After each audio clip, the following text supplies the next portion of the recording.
आज आपके समक्ष मैं अपनी नई कृति लेके आ रहा हूँ और इसका शीर्षक है ट्रेन और सुंदरी। ये कविता मैंने लाइव लिखी है, रियल टाइम।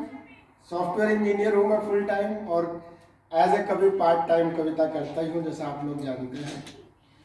सुबह के 7 बज रहे हैं। पीटरबोरो से लंदन एक ट्रेन जा रही है, LNER, और उसमें 7 बजे किस तरह से कविता प्रारंभ हुई वो आप आगे बिना इन्हीं प्रस्तावना के सुनेंगे।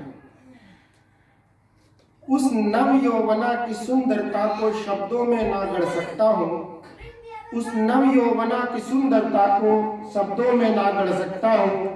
GDPR जो लगा नहीं तो शायद रिकॉर्ड कर सकता हूँ। इंग्लैंड में GDPR है तो किसी की रिकॉर्डिंग आप नहीं कर सकते विदाउट परमिशन। सुबह सुबह की धूप से सारा मौसम बहुत सुहाना था। पीटरबोरो से लंदन को प्रेरक जी को ही जाना था। और कैसा है, सुबह सुबह 7 बजे का आप समझ सकते हो, उठना भी मुश्किल होता है। पीटरबोरो से लंदन को प्रेरक जी को जाना था। आंखें निंदित थकी हुई सी आलस से अलसाई थी। उसी थकावट में चमकी वो चकाचौंध सी लाई थी। और क्या है ये चकाचौंध? सामने बैठे सारे श्रोतागण आ वाह करते रहे, ऐसा नहीं लगे कि बिल्कुल के सामने कविता पढ़ रहा हूँ। क्या है चकाचौंध? जिसने कि वो नींद उजाड़ दी। सुंदर स्वच्छ सुशोभित जैसे धवल फूल की डाली हो। धवल मतलब सफेद, जो लोग नहीं जानते हैं। तो वो सामने वो चकाचौंध क्या है? सुंदर स्वच्छ सुशोभित जैसे धवल फूल की डाली हो, मेरे सामने 57 पर अरुणोदय की लाली हो।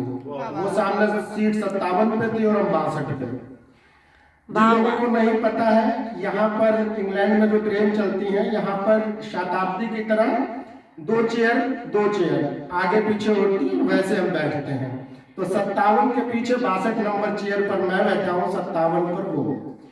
और चकाचौंध क्या है ये? और क्या है ये चकाचौंध? सुंदर स्वच्छ सुशोभित जैसे धवल फूल की डाली हो, मेरे सामने 57 पर अरुणोदय की लाली हो। कवि हृदय को कविता करना। एक कवि की एक खासियत होती है कि वो कहीं भी हो और उसे कोई भी सुंदर वस्तु दिख जाए तो उस पर लिखता है कुछ। वाह वाह, क्या बात। कवि हृदय को कविता करना, ये मन ही मन एहसास हुआ। और कविता श्रृंगार के साथ साथ हास्य के करीब भी जाएगी, आप लोग पकड़ने की कोशिश करना। कवि हृदय को कविता करना, मन ही मन एहसास हुआ। याद आ गई अपनी पत्नी, डर का भी आगाज हुआ। क्या बात। मेरी पत्नी यहाँ पे बैठी हुई है, फोकस करूं क्या? याद आ गई अपनी पत्नी, डर का भी आगाज हुआ।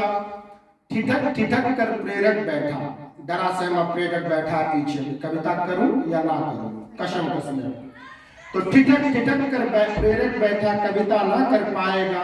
अगर लिखी ये कविता तो घर में बेलन चल जाएगा। अरे वाह। जो हमारे शादीशुदा पुरुष हैं यहाँ बैठे हुए एक दो लोग, ये जानते हैं कि बेलन झाड़ू जब घर में चलता है तो पति कैसे भागते हैं। तो अगर लिखी है कविता तो घर में बेलन चल जाएगा।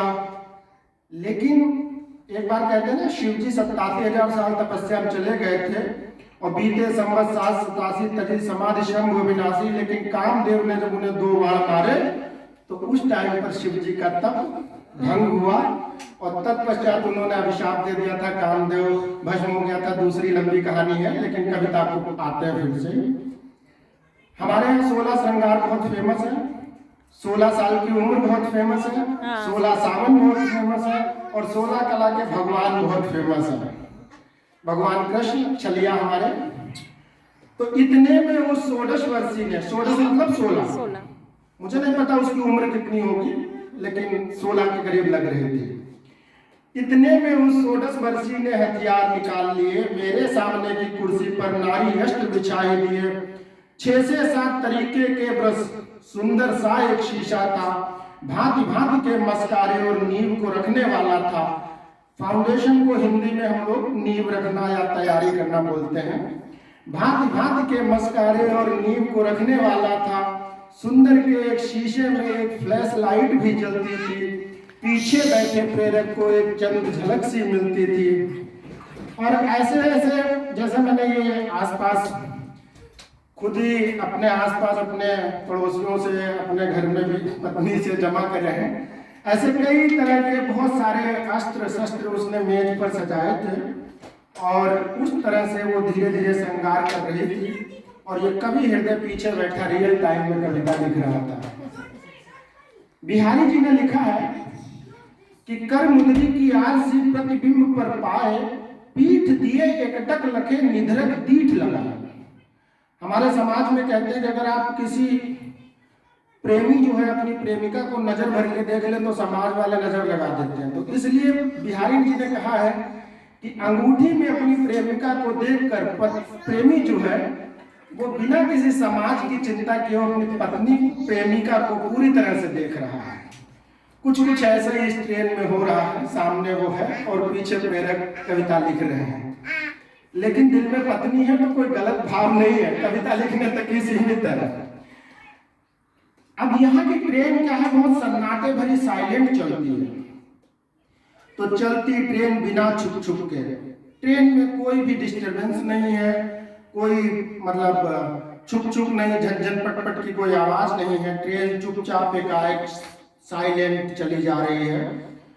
तो चलती ट्रेन बिना छुप छुप के शांत चित्त को लिए हुए, सुंदर से बाहर को शीशे दोनों ओर से खुले हुए। दोनों ओर ट्रेन में कोई ऐसा नहीं है कि जैसे कई बार हमारी रेल में बंद होता है, यहाँ पर शीशे हैं दोनों तरफ और आप छटाएं देख सकते हो। तो प्रेरक बाहर भी देख रहे हैं छटाएं और कविता आगे बढ़ रही है। एक एक कर अस्त्र चले, एक एक कर अस्त्र चले और केस थे सारे खुले हुए, मोटे ब्रश से सुंदर करके छोटे ब्रश हाथ में लिए हुए, फिर बन बन कर मुंह इधर उधर, तो इस तरह से कुछ इधर कहीं उधर, और वो जिस तरह से इस तरह से लगाए जा रही थी तो वो कविताओं में है। अक्सर ये होता, भारतीय संस्कृति में अक्सर हम कहते हैं नारी का बहुत सुंदर रूप होता है श्रृंगार, और जब श्रृंगार होता है तो हम लोग शादी में भी लिखते हैं कि जब श्रृंगार होता है तो उस टाइम पर साक्षात रति का अवतार आता है धरती पर उतर के, और उसको वर्णन करने के लिए आगे के शब्द हैं। मोटे ब्रश से सुंदर करके छोटे ब्रश हाथ में लिए हुए, फिर बन बन कर मुंह इधर उधर वो भांति भांति से चलते हैं। ऐसा लगता है स्वच्छ फर्श को नक्काशी सी करते हैं, स्वच्छ फर्श को नक्काशी सी करते हैं। फर्श जो पहले ही बहुत अच्छा होता है और उस पर अगर कोई नक्काशी करता है तो ऐसी स्वच्छ धवल सुंदरी वो किस तरह से श्रृंगार करती कविता आपके समक्ष से जाएगी। ऐसा लगता है स्वच्छ फर्श को नक्काशी सी करते हैं, शनै शनै वो दीर्घ क्रिया भी 30 मिनट में पूर्ण हुई, जो प्यारी सी वो सुंदर थी मुख पर सज्जित परिपूर्ण हुई। 1 घंटे का सफर है पीटरबोरो से लंदन का एलएनईआर से, और 30 मिनट हो गए हैं, अभी वो सुंदरी चल रही है और उसने हाफ मेकअप पूरा किया है। सफर अभी जो बाकी था वो आगे ऊपर जाता था, आंखों की गरिमा को मोहक मस्तक को भी मुस्काता था। मुस्कान हमेशा होठों पे होती है, लेकिन यहाँ मस्तक पर भी मुस्कान आ रही है। किस तरह से सफर अभी जो बाकी था वो आगे ऊपर जाता था, आंखों की गरिमा को मोहक मस्तक को वो मुस्काता था। दोनों आंखों को साथ खोल वो एक एक कर रंगती है, उसकी आंखों में श्रीदेवी की नागिन सी आंखें दिखती हैं। जिन लोगों ने श्रीदेवी का वो गाना सुना है, मैं तेरी दुश्मन दुश्मन तू मेरा, उसमें जो आंखें श्रीदेवी खोलती है बिल्कुल ऐसा श्रृंगार पूरा कर रही है। छोटे ब्रश और बड़े ब्रशों से भांति भांति रंग भरे हुए पूर्ण हुआ मुख बिंदु तो उसने भौहों तक में चित्र करे। यहाँ कई बार भौहों पे अलग तरीके से डिजाइन बनाने का भी प्रचलन है वेस्ट में। तो पूर्ण हुआ मुख बिंदु जो उसने भौहों तक में चित्र करे, और अब वो पूर्ण नवयोगना जो थी श्रृंगार से सुसज्जित हो गई।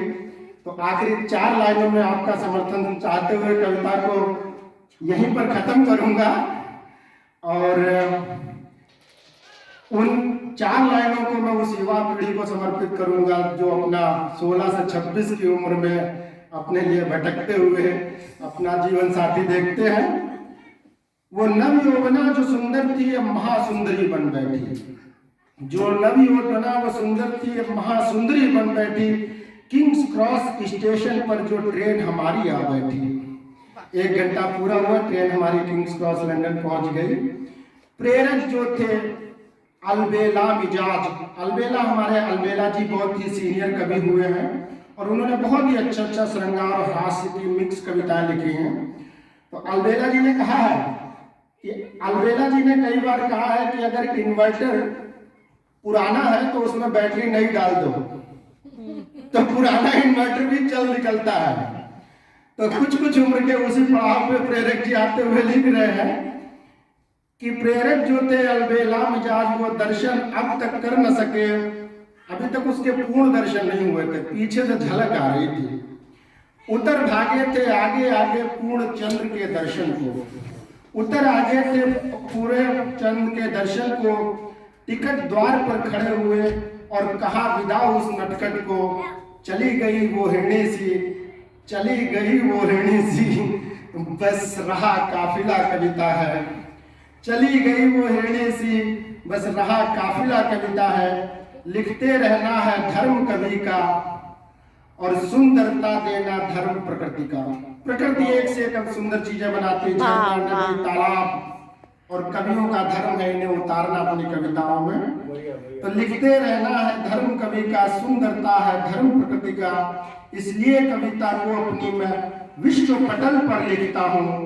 भारत एशिया महाद्वीप में पड़ता है और हम यूरोप महाद्वीप से कविता को लिख रहे हैं, इसलिए कविता को अपनी मैं विश्व पटल पर लिखता हूँ। द्वीप द्वीप की सुंदरता, माँ की ममता भी लिखता हूँ। हमारी माँ की ममता कविता को सुनने के लिए आप नीचे YouTube के लिखे लिंक पर क्लिक करें और हमारी कविता माँ की ममता को भी एक बार जरूर सुनें। इसके अलावा आंसू और अन्य कविताएं आपके लिए हैं जो YouTube पे और हमारे अन्य साधनों पर आप सुन सकते हैं।